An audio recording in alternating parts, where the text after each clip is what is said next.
Uy, Boss P, Englishin ko, Tagalogin mo ah. Sige, Nano G! May liligawan kasi ako eh. Ayos yan! Tara! Huwag mo ako papaya ah. Siyempre naman! Let's go! When I first saw you, I love you. Nung una kitang makita, bigla ako natae.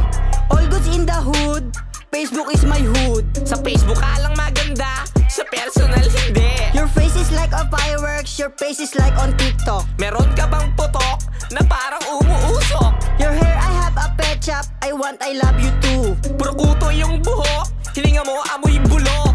I have a trusted issue, educate and elevate.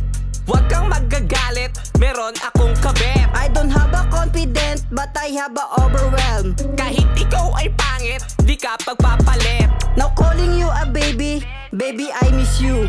May anak ako sa una, pati sa pangalawa. I'm broken family, but you only in the one. Nakabuntis ako ng iba, at ako yung ama.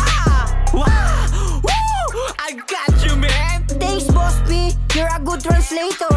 No problem, Nano G! Posibleng di ka pasagutin yan! Thanks again, Boss P. Dito na ako ha! Salamat! Good game! Teka, marunong ako mag-Tagalog pero konti lang eh.